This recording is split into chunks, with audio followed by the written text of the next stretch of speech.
Let's let it go. Dr. Rosie Milligan, one of the most sought-after speakers on the circuit today. Her live internet talk show, Express Yourself, is the most provocative, thought-provoking, and talked-about radio show on the internet. There's no holds barred, and Dr. Milligan puts the B in bold. She brings it every Tuesday live at 10 a.m. Pacific and 1 p.m. Eastern Standard Time.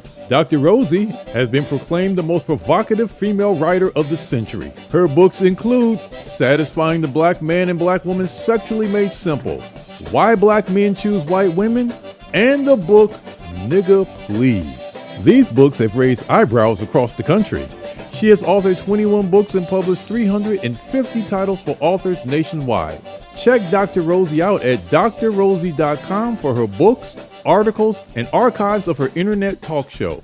Sit at the feet of wisdom. Dr. Milligan is indeed a timekeeper and scorekeeper. She is the clock, calendar, and almanac for Black America. You need to hear her.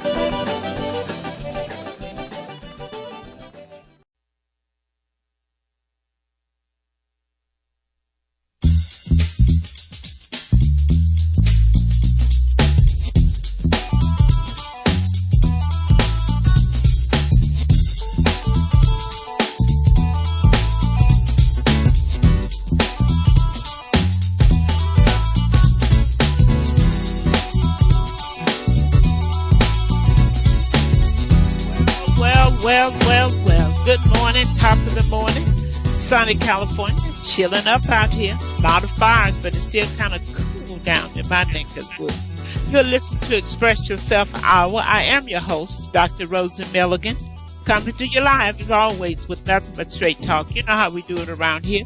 Nothing but straight talk. My co-host is the wonderful, the fabulous. He's intelligent. He's black. And none other than Mr. Keith Swanson, radio personality within his own right. Good morning, Keith. Good morning, Dr. Rosie. How are you? Wonderful today. I really am. I'm kind of enjoying this weather cooling down because I kind of like my winter clothes. You know what I mean? Mm-hmm. Anyway, it's a great day, you all. We're out here in California. We are a little ways from the fire, so prayers are still going out for those who are caught up in the dilemma. We have a great show for you today. A great show. When I think about the fires, I can't help but to think about Black America needs to bust a move as if there's a fire chasing them, because we're in some very critical times, and Black America is at the bottom of the bottom in almost every category. So it's time for us to really act like our house is on fire and get busy. That's why we bring in the renowned, I call him prophetic, because his words have definitely been prophetic. Everything he said that would happen to Black America, and the year that he said it would happen, everything came right down the line, just like he said. He doesn't like me to refer to him as a prophet, but that's what prophets do. They tell you what is to come, and it actually does happen, and that's what happened here. So our guest today, by popular man, and you guys, he's coming back to Southern California. I'll give you that date and time a little later. None other than everybody continues to ask me, when will he be on your show again? That's Dr. Claude Anderson. Good morning, Dr. Anderson.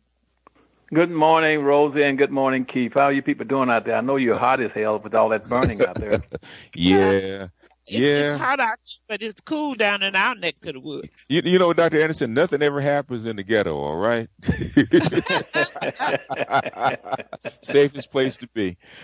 well, maybe all that fire out there might set your people on fire and wake them up. So it should. There should always be an opposite and a reaction. So if it heats white folks up there, up in the mountains, it should heat those black folk down in the valley. Well, they need to understand that they need to be moving, doing something, a sense of urgency. That's one thing that blacks need to look at. You know, as Dr. Anderson, let me introduce you officially first, you guys. You'll listen to guest, the renowned Dr. Claude Anderson, president of the Harvest Institute. He's the author of Black Labor, White Wealth, Power Numbers, the Plan to Empower Black America, Dirty Little Secrets, More Dirty Little Secrets, and his latest book, a must-read, 101 Questions You Never Thought to Ask. So today, Dr. Anderson here with us. As I say, by popular man, he's coming back to L.A. This might be one of his last trips coming back here. I hope not, but I kind of got it in the wind that might be one. Anyway, our topic today is the midterm election is over. What must Black America do to dig from beneath the economic rubbish? Isn't it something we talk about, rubbish? Yes, yes. So I really said, Keith, I say the midterm is over. Right. How are you going to score on the final? That's really what it turns out. The midterm is over. How are you going to do fair in the final? Yeah, now, the midterm is over. What's going to happen to Black America?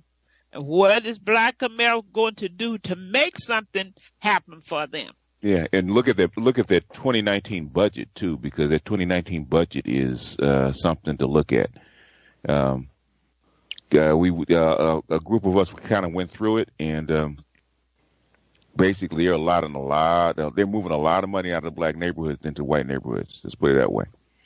Into from Black hands into white hands. So we really need to not only look at the what happened in the elections, because that's over with, but what are they going to do with the money that they've allotted in this budget that's coming up? Well, Blacks don't care. All they care about, men of it, they got who they wanted elected, so they got some power now. You know, we got them in. We got them in. That's for the go. Then they go home and sit down and hope and pray that something's going to happen for them. So that's why I say it's time to look at what requests do Blacks have for their new Democratic winners. And will their desperate plight for Black America change now?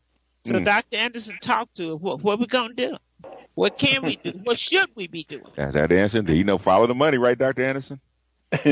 Yeah, first of all, let me say that Black folk are they're so humorous, and then if it weren't so tragic, I would just always laugh. But the issues that you're raising, I've been writing about for Black folk for 60 years, trying to tell them the same thing, that there is, and there's never has been, and probably never will be, unless Black folk get off their dead butts and do something. There's no direct connection between Black folk voting and Black folk getting benefits. Now, I'm going to repeat that again, because obviously probably 99% of your listeners have never heard this and never realized it or took it seriously to heart.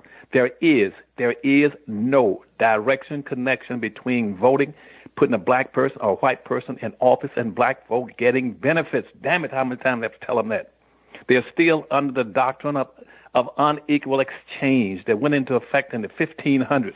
It has never happened, never been modified or anything. It still exists as it was initially in over 400, 500 years ago. The doctrine of unequal exchange was put in effect in New York when slavery started off, which means we'll take whatever we can get from Black folk and use it for of value, but never give them a damn thing in return for whatever they do. I don't care what they do. I don't care whether they pick cotton, or whether are they the best athletes, the best runners, best jumpers, best musicians. Anything they do, we will take it from them and give them absolutely nothing in return. We'll put them in office, but if we put them in office, all they will be a front. It'll be a front for what we're going to continue to do, what we've been doing for 500 years behind the back door. But what we're going to do is use what we started out doing in the early 16 and 1700s when they put in place the United States Constitution, which means we'll continue to do the same thing of practicing a doctrine of unequal exchange. Bring all these millions of Black folk to America and use them for free labor, to enrich two kind of people. That is those who are coming to America as directly from Europe, or they are ethnic extracts coming from Middle East, Asia, or from Latin America, as long as they can qualify for being closely identified with whiteness, which is the default setting, they can get these benefits, but Black folk will get absolutely nothing. They spell that out in the United States Constitution. And when you have two constitutions, that first constitution that was ratified in 1789 spelled out specifically what Black folk are going to get, and that was be H-E-L-L. They're going to get hell, that's it. They'll get nothing. They'll be classified as 3/5 of a human being. They'll be classified as free labor. They'll be classified as equal to a field animal. They will be classified as people that are property owned by any of the other groups coming, period. They'll get nothing for their labor, and whatever they do, any culture they produce, like music, dance, or dress, or slang, that goes to the white community and those coming in as being white. That's the doctrine of unequal exchange. It has not been changed. The second Constitution in the 1860s said, well, a few radical Republicans for 10 years say you owe these people something. You cannot continue to practice a doctrine of unequal exchange against the same people for 400 years and keep screwing over them and giving them nothing. If you're going to set them free or quasi-free or give the pretense they're going to be free, you got to give them something. So they wrote the second Constitution strictly and solely for black folk. Damn it, black folk can't figure that out. They don't read, they don't learn, they don't hear, they don't listen. And so the 13th Amendment, the 14th Amendment, the 15th Amendment, and the 1860 Civil Rights Laws were written strictly and solely for black folk to change, to modify, to alter the doctrine of unequal exchange so they can get something. And they put that into effect in 1865 and 1866. It stayed in effect. It's supposed to have been permanent. But the United States Supreme Court killed it. And that's what you call Reconstruction for a 10-year period from 1866 to 1876. They're supposed to have been doing something strictly and solely for black folk, not for no damn immigrants, not for midgets, handicapped, gays, anybody else, poor people, anybody else. It's for black folk. But the Supreme Court, who's the guardian of racism, says 10 years is enough. All the things you put into place for black folk would change and modify the doctrine of exchange. We're not going to permit that. And the United States Supreme Court took and ruled that all those Fifth Amendments, the 13th, 14th, and 15th Amendment, were to be watered down to give the pretense that they came into existence, not strictly sold for black folk, for everybody. They say it's under the rule that anything is for everybody, ain't for nobody. Therefore, you keep black for what they were. And that's why the Reconstruction died. In 10 years, it was over. And every civil rights law that was enacted, the United States Supreme Court nullified them and broadened them and wiped them out, said they were unconstitutional because the United States Supreme Court at that time had 57 people that had been appointed to the United States Supreme Court. They were all slave owners. Black folk can't figure that out. They were all slaveholders. And since the 1860s, end of slavery, the other 60-something that have been appointed to the United States Supreme Court were basically white racists. But instead of calling themselves white racists, they call themselves conservatives. And black folk cannot figure out what in the hell the word conservative means. It means, again, under the doctrine of unequal exchange, that those who ain't never going to get. That's what conservatism means. Because black folk ain't got anything to conserve except slavery, poverty, unemployment, welfare, food stamps, imprisonment, and lynchings. You're not going to get anything under the doctrine of exchange. And neither one of the parties has ever done anything or promised anything or do something specifically and solely for black people. No president in the history of this nation have ever said, I'm going to go into a major office as the most powerful man on earth, representing the United States, and I'm going to do something strictly and solely to counter the doctrine of unequal exchange, to do something specifically and solely for black folk. That includes Obama. He didn't do a damn thing for him. And Trump hasn't done anything for him. And so, and Democratic Party, black folk can't figure out about the Democratic Party why they're going and voting. The Democratic Party was a party that enslaved black folk for the first 360 years. Was the Democratic Party. When the Republican Party came in the 1860s, they only tried to do something for black folk for 10 years. That was called Reconstruction. And then the Democratic Party took their butts out and wiped them out and nullified and neutralized them out. And that stayed in. So the Republican Party never really did anything for black folk. And what they proposed during the Reconstruction was watered down and neutralized by the Democratic Party and by the Supreme Court. And then by the 1950s, the whites said if black folk are going to come join the Democratic Party so they can get some benefits and get away from the doctrine of unequal exchange, let us become Republicans. So the rednecks of the South switched over and became Republicans and left the blacks in the Democratic Party so the doctrine of unequal exchange would stay in existence. Two-party South. Anderson. So all the information that you've been giving us, it amazed me to think that particularly those who major in political science and have gotten into the political arena, do you think they have this information that you're giving us? Probably about 10 or 20% might have it, but they are scared as hell to use it. Yep. Because that's why any black person you see that on a regular basis in the news, in the media, electronic or print, sitting on TV, on his talk shows, any black you see on there on a regular basis is Samboing out. He's Samboing. He's a dual agent. He's betraying black folk. He's never going to mention anything about black folk. Anything he talks about for getting benefits under the doctrine of exchange, he would try to nullify it and neutralize it, just like the Supreme Court and all the politicians did. He'll cast it underneath a very broad, ambiguous grouping called people of color, minorities, diversity, multicultural. They'll do that intentionally to make sure black folk never get anything which says that which is for everybody is nothing for black folk. That they do that intentionally. That's why every black elected official you put in office, he's going to say, we got to do something for, if he mentioned black, but blacks and people of color, we got to do something for everybody. We got to do something for minorities. But they do that intentionally to maintain the status quo on black folk in America. And I'm absolutely, totally disappointed that after 50 or 60 years, I spent my whole life fighting for black folk, that 99% of them still don't understand what's going on. I can vouch for that. Well, Dr. Anderson, after this midterm, I think, Keith, that a lot of black folks are very excited. They're saying that now they have more Democrats in. What do you see happen? The midterm is over. Now we're going to be looking at the final exam. What do you see that's going to change for black folks? And if there's anything to change, what part or what should black folks be doing to make those changes come about? Well, the first thing, let's go back to your first part of that question. You say that what changed, and now that you got people that's supposed to be in power, the question is a simple question. What did the Democratic Party, what did the Republican Party, what did any elected official promise specifically for black folk? You tell me what they promised, and I can tell you whether they're going to deliver on it. What did they promise black folk? Now, you're asking $1 million question. Did they promise them anything, Keith? No, I haven't seen the list. Nothing. Then that's exactly what you're going to get. If they didn't promise you anything, then you're not going to get a damn thing. And more specifically, even if they didn't promise you anything, here's the other question: you never demanded anything. That's true. And see, you can't, as long as you keep messing around with civil rights and these civil rights officials and who are floating on memories from the night civil rights movement. If you've never demanded anything, you're never going to get anything. If you never were promised anything, you're not going to get anything. So the question answers itself.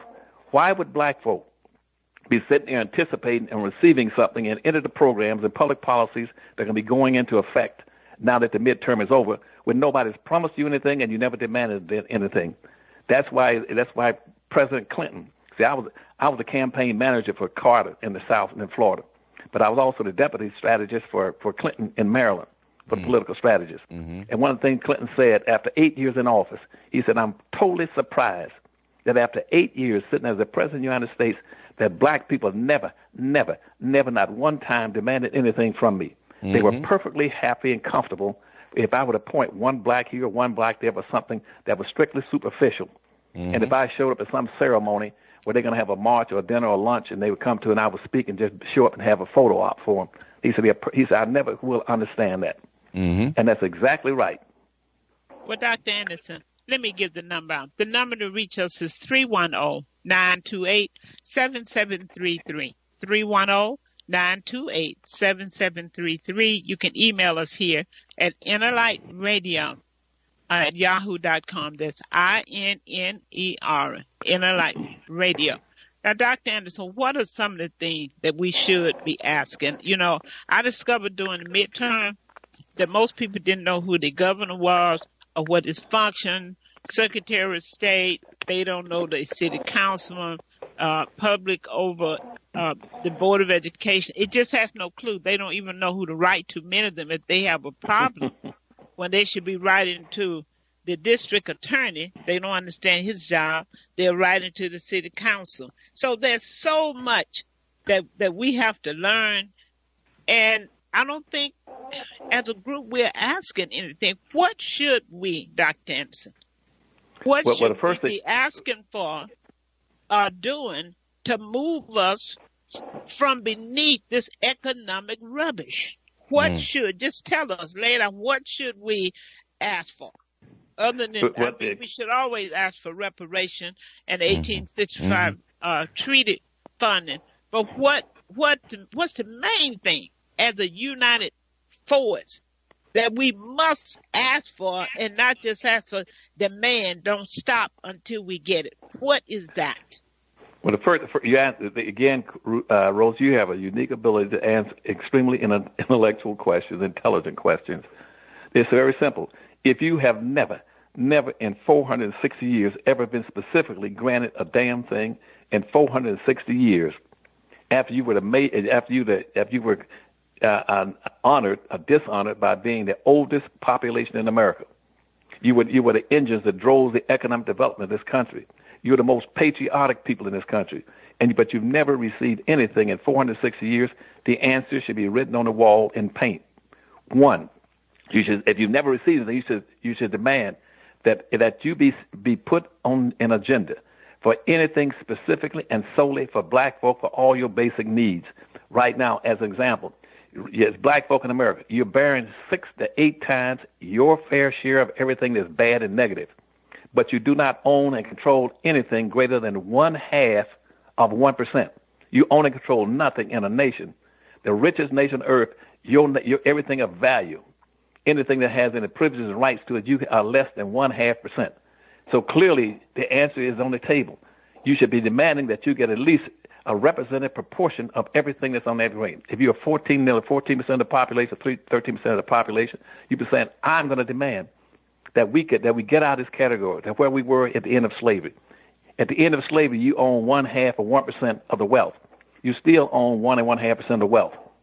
So what you should say is that the only way you're going to break out of this, you must demand stuff strictly and solely for black folk, and tell people that it adds insult to injury.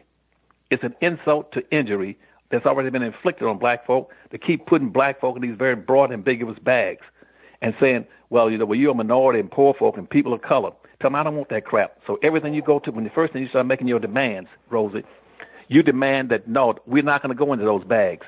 And then anything that's coming down the chute, it must come down strictly and solely for us.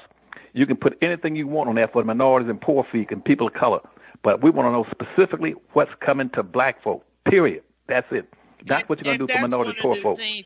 That's one of the things you were saying, that the politicians, black or non-black, are going to step up and ask for something specific for black folk. And we tend to be comfortable just being thrown in the pot with everybody, and then they look at numbers. When they throw you in the pot, then they can say, well, it's 50 of these and it's 2 of you, so you're going to get this. So we can't be caught up into that. If we're behind, if our leg is broken, why give everybody a crutch?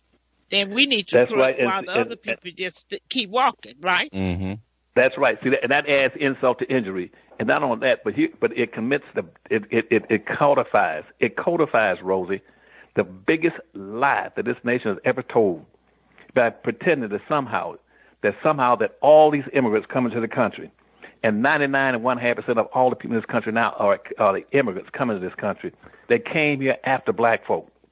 But the biggest injury is to use this thing about this lie that all people in America have contributed equally to developing this nation. You stop them right there, and that's where you start your first demands. That's hogwash.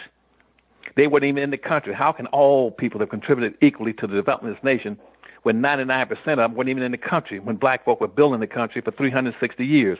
They were the labor class. They were the one that were clearing the fields, pulling the trees, killing the bears and animals.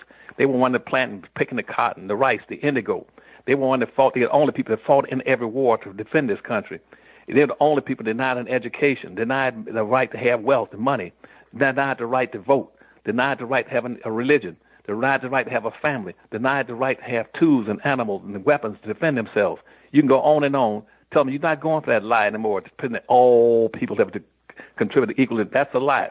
And if all people didn't contribute equally, then that means there's an indebtedness to black people that is long overdue. So, you understand what I'm saying? Yes. What you're suggesting we do is go after the politician for what are you going to do for black folks. Don't tell me about what you're doing for everybody. Don't tell me about how the housing crisis, how you helped everybody to get back. What are you going to do? So I hope those who are listening out there understand what we're saying, because every time I hear black folks get up, they're the first one let it come out of their mouth about what's happening to black and brown and us of a minority. So how can we knock some sense in black folks' head and have them to understand that it's okay for them to speak up for themselves and not everybody else? Because I don't hear anybody speaking up for black folks. I really don't. No, because there are no rewards and there are no incentives for them to do it. Because black folk right now, white folk have taken you for granted for 460 years. They know that you don't have enough wealth and power to be able to inflict damage and harm on them. And see, right now, white folk live an advantaged life. Whiteness in America is a default setting, because now that they own and control 99.5% of everything, they said there's no way that 0.5%, that black folk owning 0.5%, there's no way they can reward and compensate anybody for fighting for them, because they don't have anything to give them. Whites own 99.5% of all this nation: land, businesses, wealth, power, resources, rights, privileges, and controls of all levels of government. That a black person, whether he's in a public office or he's on the street as an activist, he cannot bring forth more than 0.5 of 1%. And 99.5% will go over 0.5%, at least 99.5 times. And so therefore they figure that they don't have to respond to you, because you're not united, you're not together. That slavery not only maldistributed all the resources from you, but it divested you and eliminated you from having what's called social cohesiveness. You have, and we're not asking never for bring the same thing, Dr. Anderson. Like, we can't come on one page. You have some folks saying we don't need reparation. We're not beggars. We're gonna work for what we get. Where you gonna work to get it? I don't see you on the jobs. I mean, it's just some craziness, But Tom Sampson, Tom Sampson very well. Tom Sampson and a group of people fought the schools in Linwood Unified District. They demanded particular function and things for black students. It was a fight at first, but they would not stop until they got that, because those were the students who were being expelled from school more often, those who didn't have books they needed, many of those who came from foster homes, and it was totally ignored, because that does make a difference when you're not coming from not just two-parent, but one-parent home. When you're in the system, there's something uniqueness for you when you come to school. There's some issue that you have that the other kids don't have, that's not coming from that situation. And I saw it work for them, because they just would not give in to them not having something specific at that school for black students. And more black folks need to do that, but I think they're just afraid, talking about it's reverse racism. I mean, something got to be done. This is absolutely crazy. But let me just plug. I know Dr. Anderson. Let me just let the folks know you're coming to Southern California, you all, this weekend, Saturday. Dr. Claude Anderson will be at California State University in Long Beach. That's Saturday, November 17th. He's going to give the keynote there for the Black Student Union, bringing him here. He's going to give the keynote speech at 7 o'clock p.m. The admission to that college event is $15. You can pay at the door. You can pay at the door. It's $15. At California State University, Long Beach. It's going to be in the University Student Union Ballroom. So you want to you've been asking, when is he coming? So I advise you to get on the phone and start calling everybody you know. We want to pack that place out, because if there ever was a time that we need to hear, I call the Prophet Anderson, it's today, because we have to know that something is wrong, you all, because we cannot write it, and we've tried all these years. He's telling us what we need to do. So be there so you can hear him.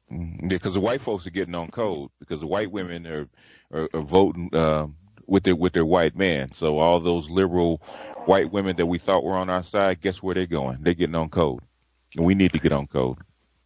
Well, you're absolutely right, Keith. But that's a naivete on black folks' part. Why in God's name would a black person, anybody's got black skin in America, any place on earth, why in the world would you be so naive and so silly, or let me be a little worse than that, stupid, to think that somehow the white women are going to be adverse to the white man? and that she's going to vote against him. Never in the history of the voting situation in this country has white women ever deviated substantively from how the white man voted. It happened twice, once in the 1950s with the Eisenhower after the Korean War, and that only went about a little over 1 and 1.5% of the white women in America voted because they were trying to end the war. Now, the second thing it went was during the Clintons in 1992.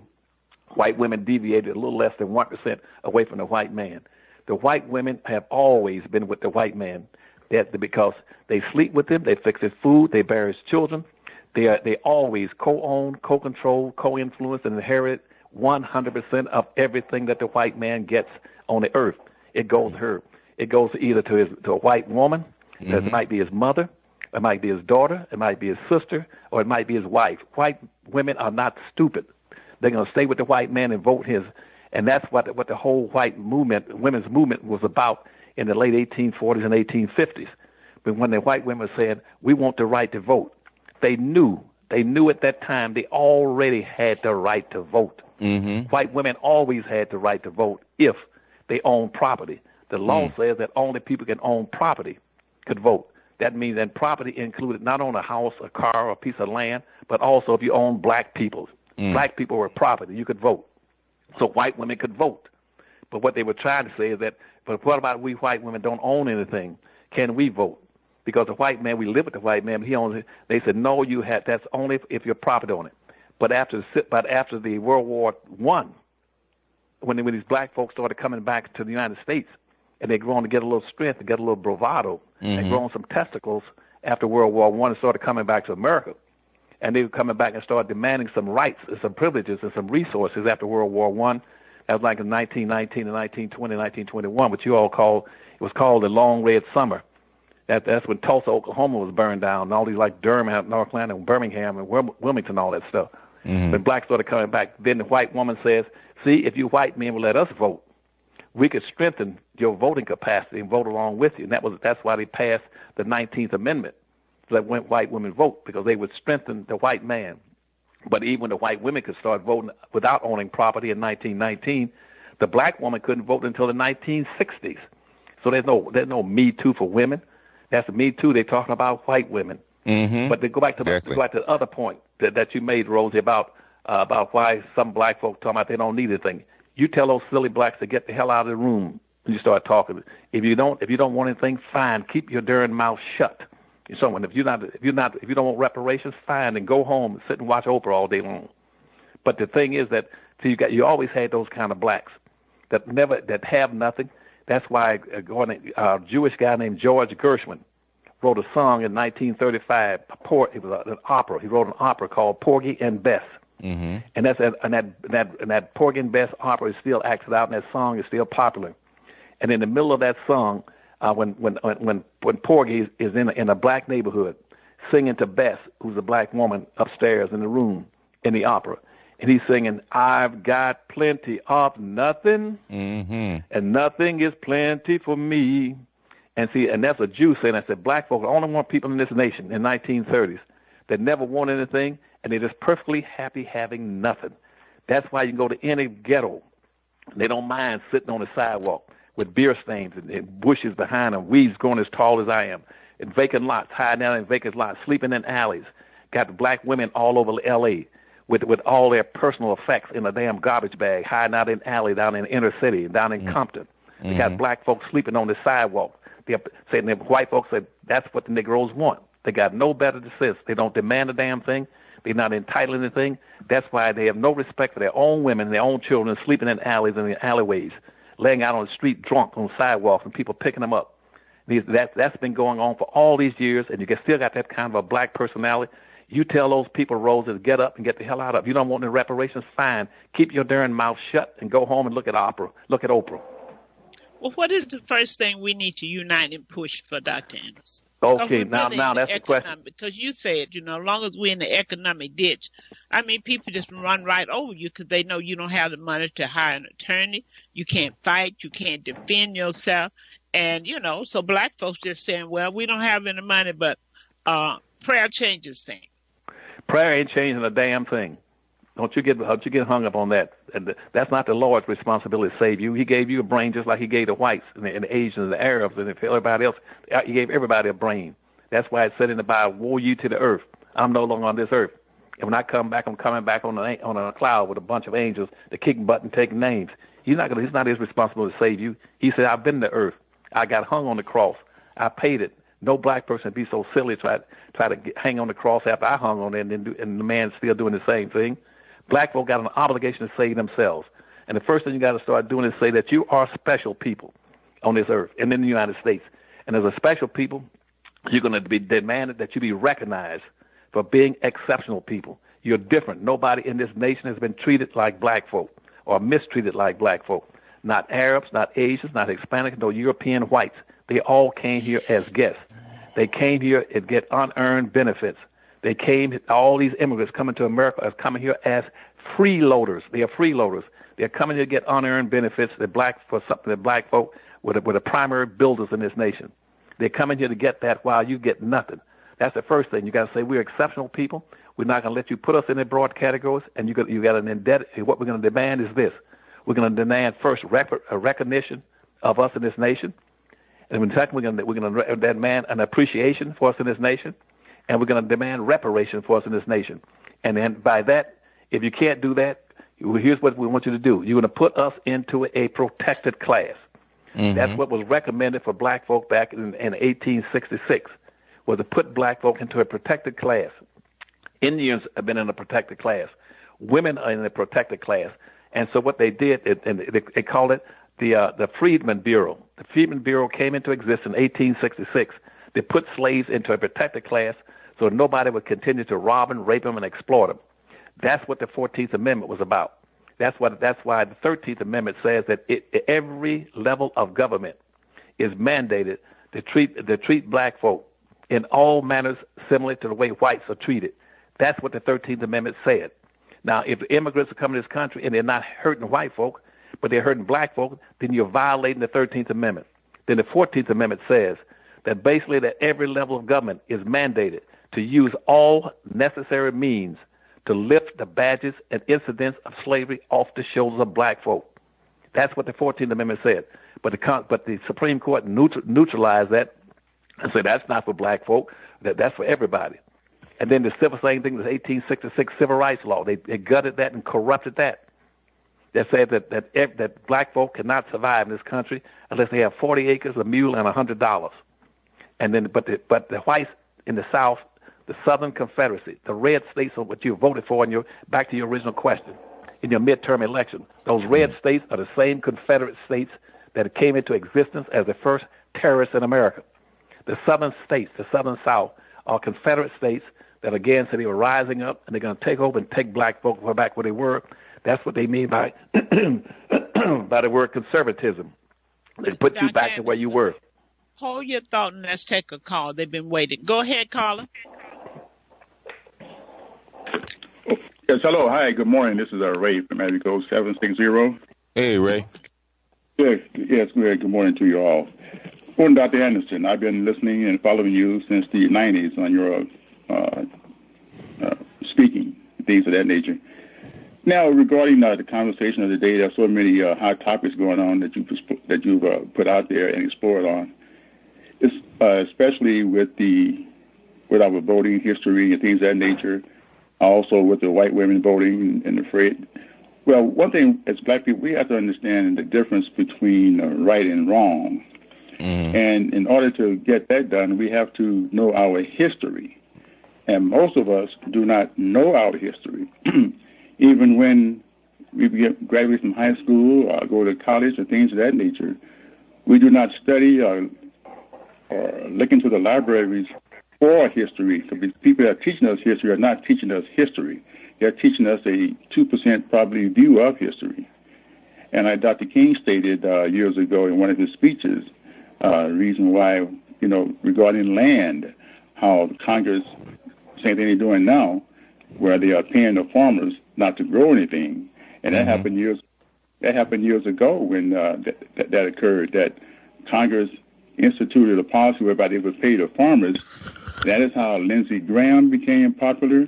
That is how was it Strom Thurmond became popular, and all those people in North Carolina and South Carolina along that eastern coast there, below the Mason-Dixon line. And Mitch McConnell's family, if you look into it, they historically were landowners. That's how they got their name. Now, basically, they knew nothing regarding history or legislature. Only thing they had in common was the dollar. And that is how they became popular. Same thing. That's why they aligned with Donald Trump. He knows nothing about historical references. He became popular because of money. So these people align themselves along those lines.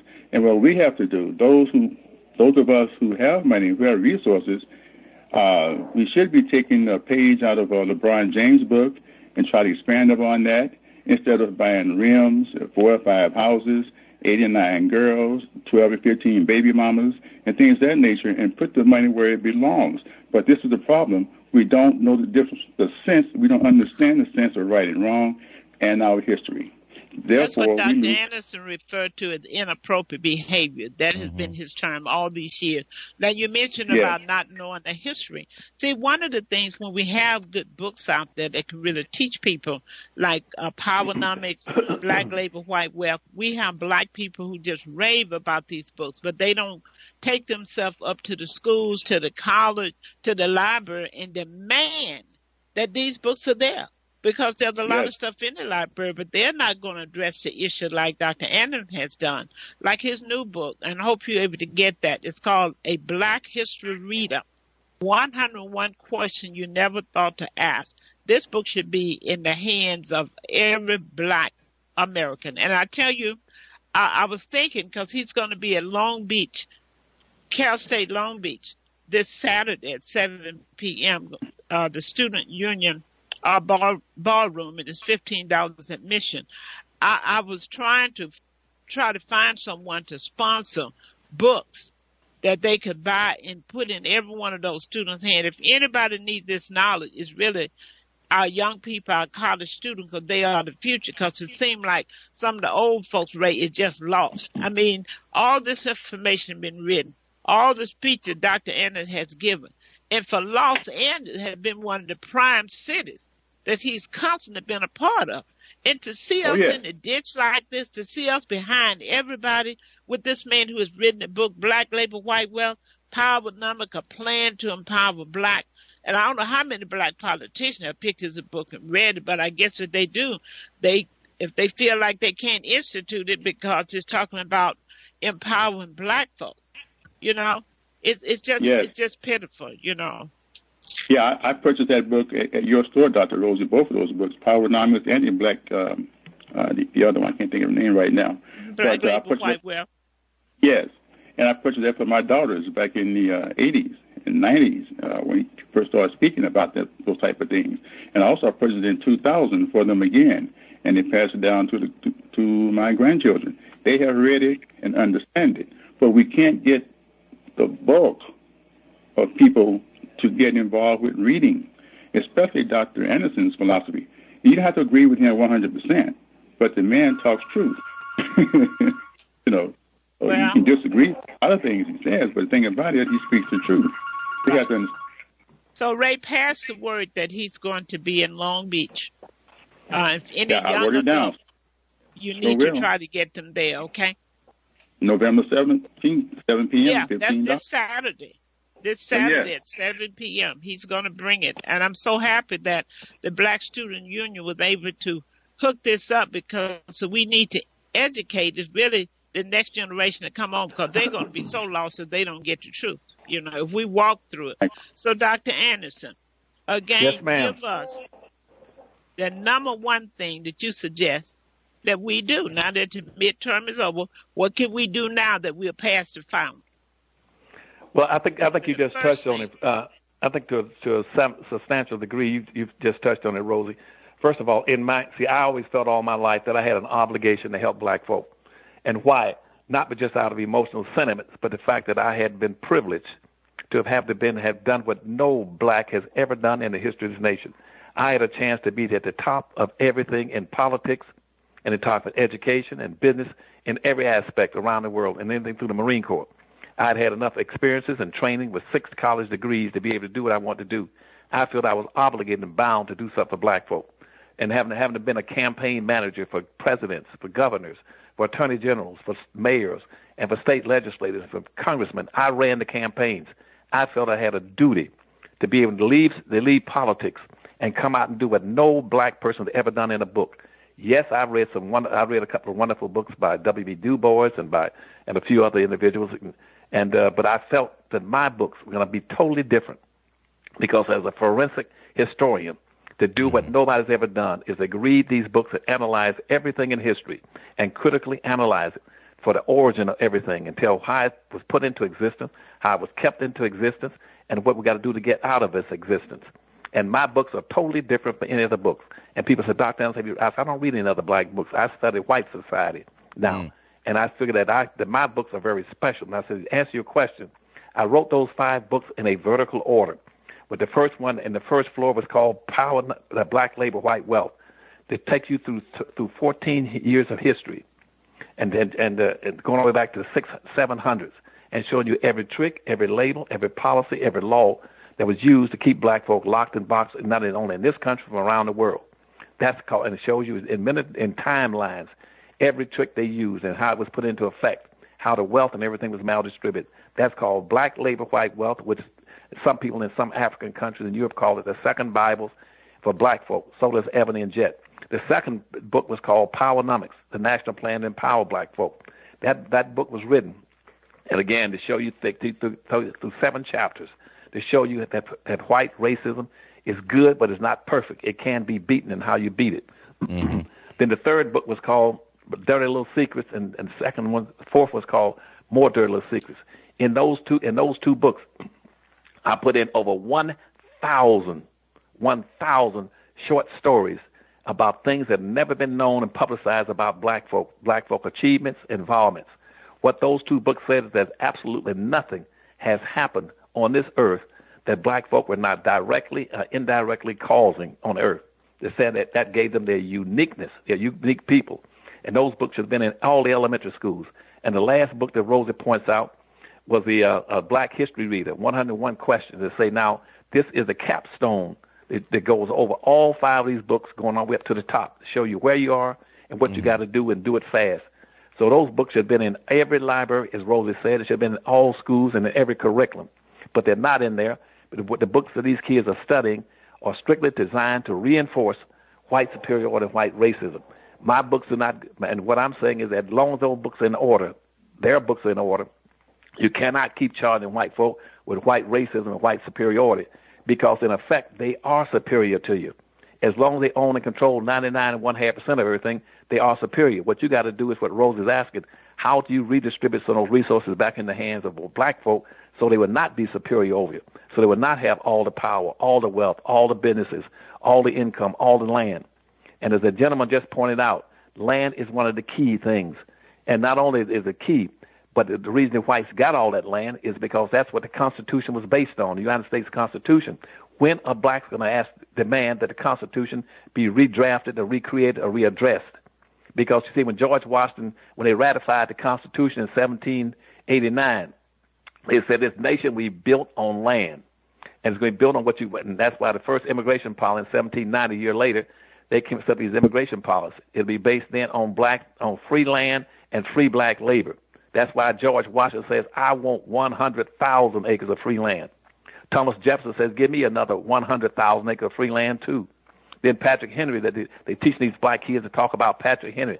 Do they ever tell you that Patrick Henry says, I want 65,000 acres of free land?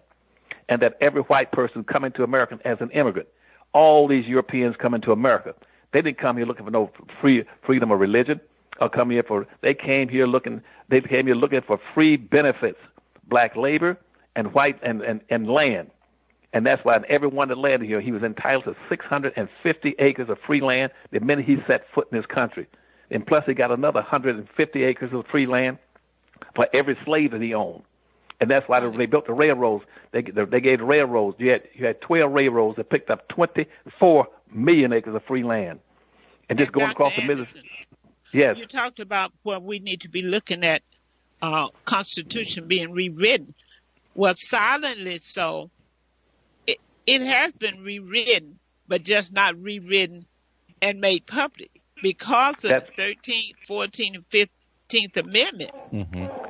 Nobody said we rewrote it, but they're acting as if it's been rewritten. That's right, and that's because of the Supreme Court. What I'm saying? They're not acting on it as is, and we are not saying anything. And that's what black folks should be doing, Rosie. Why wouldn't when Trump sits there and the Federalist Society sits there and Trump has already appointed 24 people into federal court, federal judgeships. 24 of them already they came right out of the Federalist Society, and he stacked the Supreme Court again. And you ask, what can you do? Right now, what they're saying to you is that justice. You see all these blacks marching the street with their hands up. Are we looking for justice? What in the hell are you talking about? How are you going to get justice in a society when nearly all the federal judges are conservatives, been appointed for their conservative attitudes? And you look at the Supreme Court right now, you got 9 people sitting on the United States Supreme Court. And you're wasting your time going to court if you can't figure that out.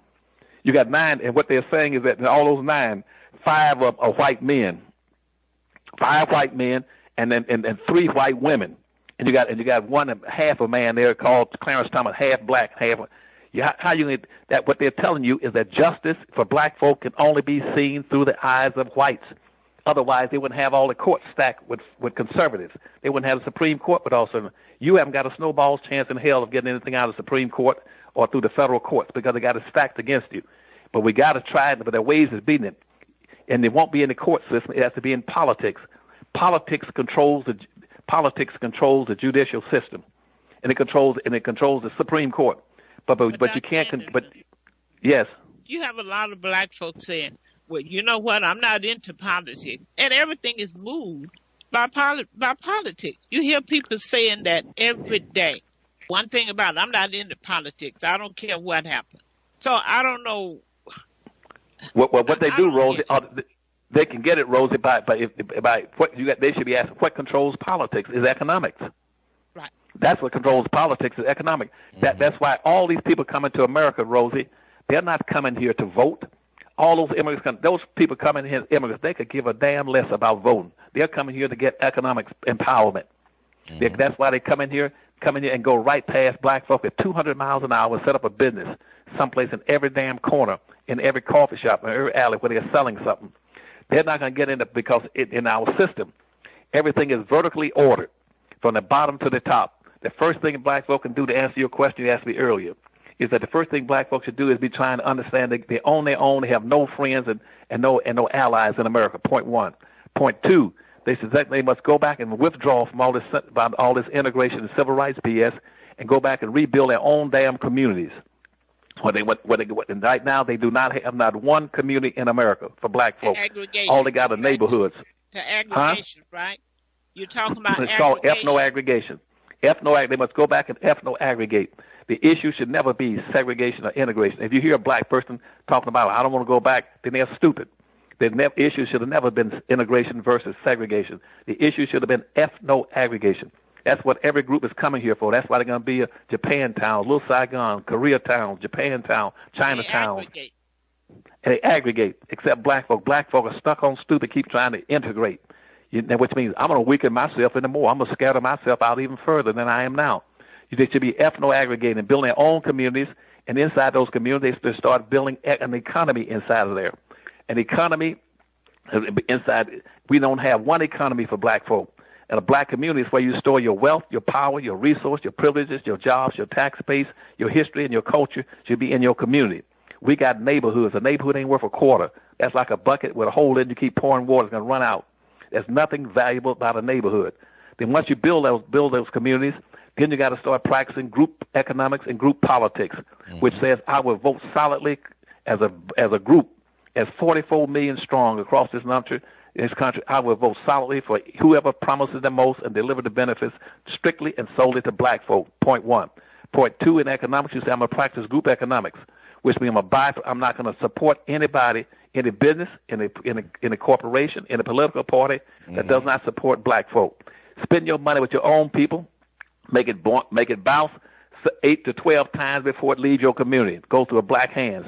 Right now, Hispanic money bounces 6 to 7 times in America. White money typically bounces 8 to 12 times. Arab and Asian money bounces 13 to 14 times. Jewish money bounces 18 times. Black money doesn't bounce once, because what we do is to help whites and all these other groups to have two incomes. Asians, whites, Arabs in America have two incomes. They have 100% of their money and 98% of black folks' money. Black folks did put 98% of every nickel, a penny that touches their hands, they run and put it in the hands of whites, Asians, and Arabs. And that way black folks then try to survive. Back to that thing about having nothing. They want to survive off of nothing. They want to survive off of 2%. It is humanly impossible, Rosie, for black folks to compete and survive in America living off of 2% of their income while everybody else has two incomes. Whites have a 198% income. We have two plus theirs. Dr. Anderson, we're coming close to a close. But let me ask you this question. I believe that 2020, between now and 2020, I think people really doing a lot of thinking. They're looking at the condition. They're at the bottom of the bottom. Mm-hmm. People are hurting. There's more homelessness. Blacks own less homes and less business than they did so many years ago. Mm-hmm. I believe this is a time. It's most critical than ever, I think, for blacks within the next election year. Is to really this time, please, go to the table with something other than just a vote. Yeah. I mean, start lining up. We've listened to Dr. Anderson talking about what we need to move us forward. When you gonna get it? When you going to demand it?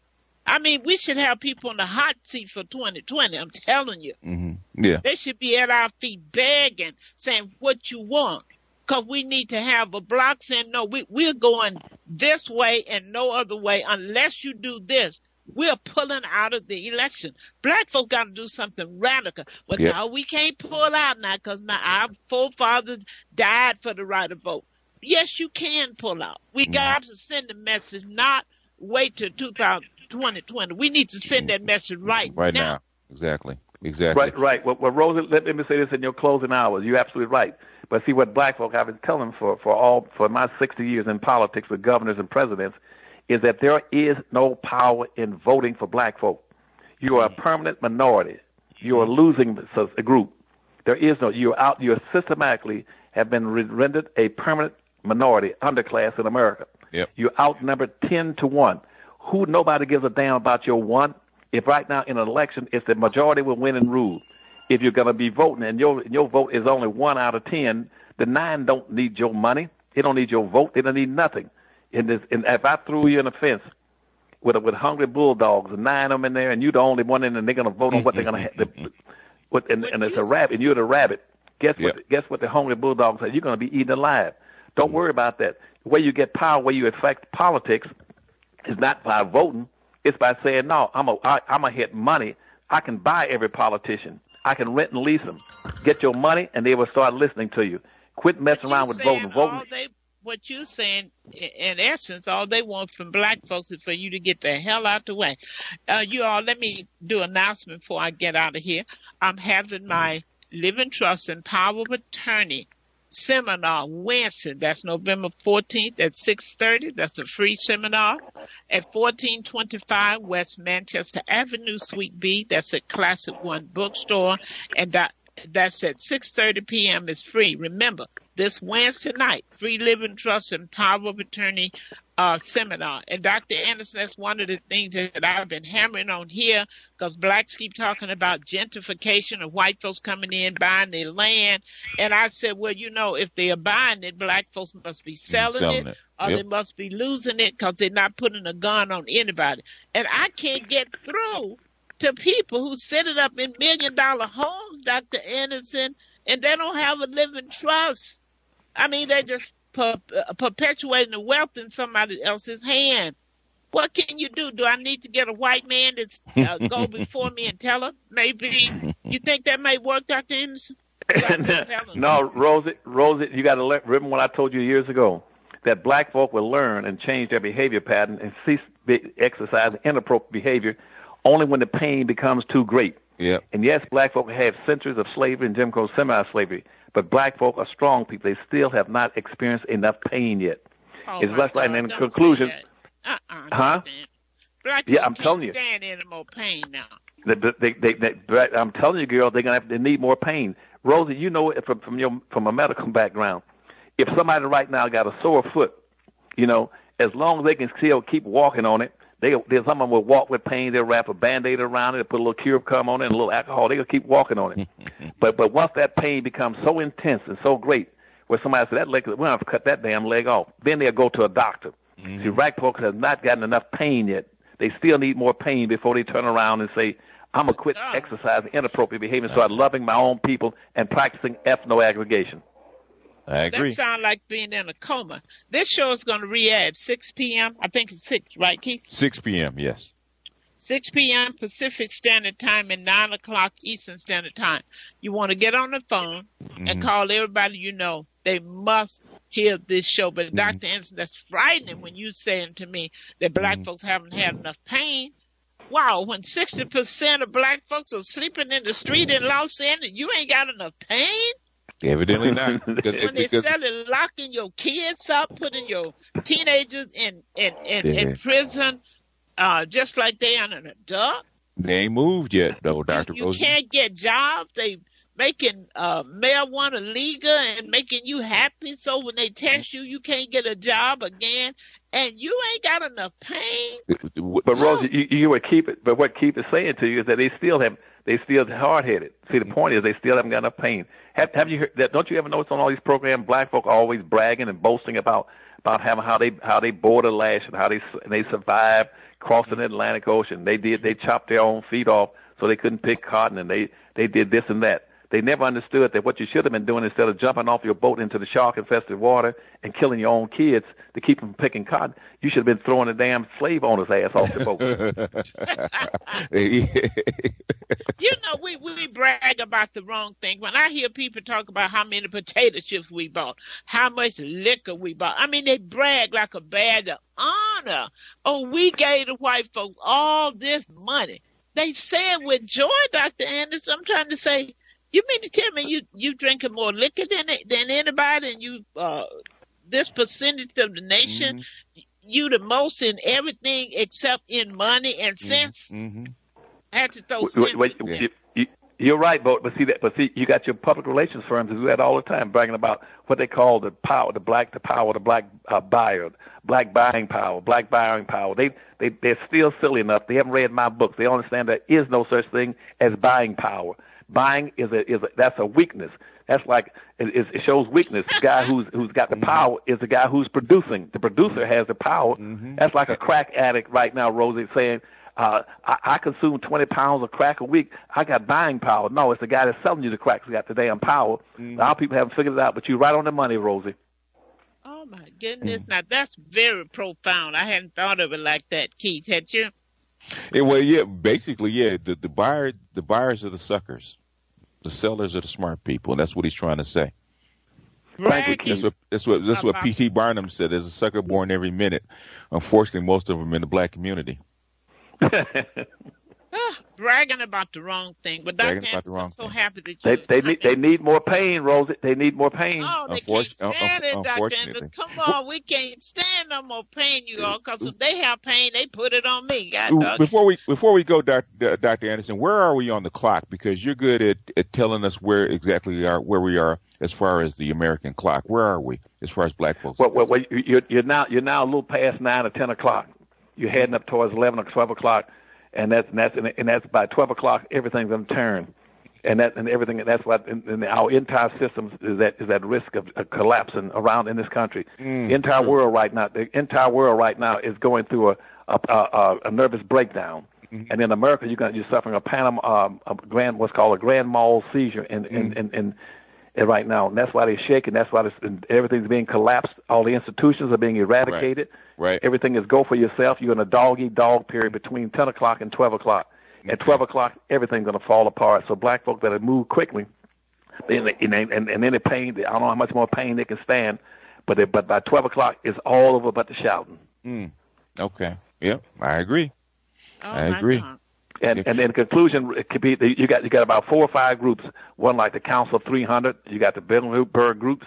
You got the Trilateral Commissions. They always saying that we got too many consumers left on the earth, and the producers want to get rid of a lot of these consumers. They call them eaters. They want to. That's why they want the eaters to die off, so the producers will control the world, and you have and they were corporations will rule the world. No more government. Yeah, because everything's going to artificial intelligence and automation, which is robots. So the workers that they need, they don't need them anymore, and that is something black folks and all people need to think about it, but especially black folks, because guess where we are? We are the black jelly beans at the bottom of the jar. Wow. That's right. You got it down. On the board, Dr. Anderson, how do black folks in America prepare for the tech collapse? Wow. Well, see, and all the things they should do, Rosie and Keith, everything that they could possibly want to know are in those books I wrote for them. Mm-hmm. And nobody else has written those kind of books for them that are laid out for them in a vertical order to show them how to beat the system. Yeah. And the last book called the Black History Reader, if a black person reads that book, there's no way on this earth that they would not understand the deepness and the intensity of the pain and what they have to do to get the hell out of it as fast as they can. If they read by that, but they can get their Power Pack. They can get all 5 of my books right now by going to the Powernomics website and ordering what's called a library pack. And then get all 5 books and a DVD for $99 by going to the Powernomics and buying the library pack. If they get that library pack, and I don't mean to disparage anybody else, but if they get that library pack, they won't need any other book about history. They will have to understand every aspect in those 5 books that they need to know about how to survive and where they are and how to get the hell out. It's called the Library Pack for Powernomics. Powernomics.com. And that's so important. In order for us to know where we're going, we have to know where we've been. You got to understand where you are, how you got there. Yeah. Then you prepare to move out. The problem is that people not understanding, Dr. Anderson. That's what I like about your book, because you help us to see where we were, where we are now, and how we got there. That's a critical piece of the puzzle. Yeah. When you know how you got there, then you can prepare to know how to get out. Yeah. And that's what those. But see, that's why those books, from a forensic standpoint, as a forensic historian, see, I try to avoid. I never try to engage in symbolic, superficial issues. 99% of all the books you're going to read, they're only picking one issue, and it's symbolic. They'll write a book about unemployment. They write a book about over-imprisonment of black folk or health care problems. They're only little isolated issues. I try to connect all the dots for them and go back and say, here's your problem. Stay away from the symbolic. If you are people that's been enslaved and mistreated for 460 years, never engage in something that's symbolic and ceremonious. Go strictly for the cause of your problems. And because anything else is a sugar pill. Right. Civil rights and social integration is a sugar pill. What you got to do is get rid of your problem. That means you got to be racial, radical, and structural. Okay. Dr. Anderson, I have another question on the board. Do black folks have 5 years left to get the equation right, to make the right move for survival? No. They might have close to that, but a lot of them are going to perish. No. Because you see all these environmental things coming up. We're up here on the East Coast. We got hurricanes destroying all our coastlines, all on the East Coast, Gulf Coast. We got firestorms. You got all kind of conditions coming up. You're going into a dog-eat-dog period. You must be prepared on the ethnic aggregation to be able to survive, to be able to provide foods and resources for your people. You should be building business around the 4 key things that you're going to need in these terrible times, because you got famines going to come and start from California and start moving across this country. Water, for instance, you're going to have water shortages coming. 20% of the world's population now is experiencing water shortages. Black folks should be figuring out how to control and own the 4 essential elements first: water, food, medicine, and energy. Those are things that are absolutely essential. Right now, you're dependent on other people to provide you outside your neighborhood for those issues. You got to go to the people you're competing with to get water, food, medicine, and energy. You haven't got a snowball's chance in 5 years if you don't start doing those things. Not tomorrow, but tonight. Exactly. There's one key thing that we saw in the budget for all those black women that have psychology degrees. Okay, they're going to be spending $10 billion on white folks in the opioid crisis. Okay. So in other words, you should be making money off of white boys' tears right now, because $10 billion, because they don't want to put them in prison. They're going to rehab them. And guess what they're going to need? They're going to need drug counselors. All right? And we just went through the crack epidemic. We learned all them lessons. We got all these black folks that have these sociology and psychology degrees. Hey, you better get into drug counseling and soak up those white dollars and bring them to the black community. So we better But find out but once where the but once dollars are going right now, Dr. Anderson. Black folks need to look at where is the money being Where it's allocated and allocated. jump Yep. into that. And jump into it. Other than Section 8, okay, y'all? Mhm. Please. but you got to draw the money. You got to draw the money into your community and lock it in there. Don't let it out. Don't let it out. Build yourself a community. Draw it in and don't let it out. Exactly. Wow. Exactly. Wow. Dr. Anderson, we appreciate you so much. I can't wait to see you this weekend. Los Angeles is waiting for you, but I just hope they hear you this time. I mean, you've been here so many times. But let me really say, though, it has not fallen on deaf ears. There are a lot of people, Dr. Anderson, who have changed their way of living, their way of thinking since you've been coming to L.A. And I'm suggesting to every family, please, you all, get this book, A Black History Reader, 101 Questions You Never Thought to Ask. When I say get it, don't just read it for yourself. Make this a family book.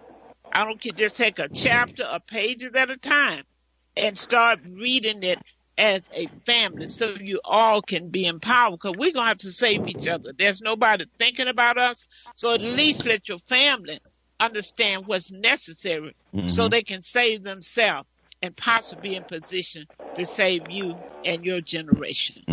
Well, Rosie, I was just, why don't they why don't they get the library pack as a holiday pack that cover the Thanksgiving, the Christmas, and all the way up through Black History Month, and put it on the shelf saying every black, because the books are divided up so that regardless of the age of children in your family, or adults or your grandparents, there's a book there for each one of them, and that it's built in an order to show them all what to do and how to go about doing it. And right now, as I said, most of these books are not into the public schools or the charter schools or the private schools because because whites have set up book selection committees in every state. It says if the books are not authored by whites, and so that a history be seen strictly through the eyes of whites, then the book cannot get on the shelves. That's even the black historical colleges. The books are not even, you can't even get them into the black historical colleges. Wow. All the textbooks in there are by whites because the bookstores on every historical black college campus, the white bookstore owners own them. Whites own them. Wow. 67% of all the professors in historical black colleges are not even blacks anymore. And then in the historical black college monies that they set aside in 1868 for colleges, for education for black folk, that Bush in 1996 came up with a thing that says that with a new public policy that says any money set aside for historical black colleges, that any white college that has that can show they got a 21% Hispanic population is now equal to blacks and going into historical black college pots and taking the money out. Wow. And because black folk don't understand that there's a difference in the race, and that's what racism is. Hispanics are classified as whites. That's not a race. Jews are classified as whites. That's a religion. Arabs are classified as whites in America because that's a religion and a language group. Asians were on probation for long, but now they are classified as whites. American Indians are classified as whites. The race issue is strictly as it was originally in the 1500s. It's an issue between whites and blacks. Yeah. But they use this thing about calling everybody race. If you're allocating money, then it's just a drop left for black folks. But that's why don't go in those bags. You tell them anytime they use the word minority, poor folk, or multicultural, you say no, cut that open and tell me specifically what's coming to the black community and what we're going to lock into the black community. And I want black folk to understand there's nothing wrong with being black. You got to understand that your mom and your daddy brought you this earth black.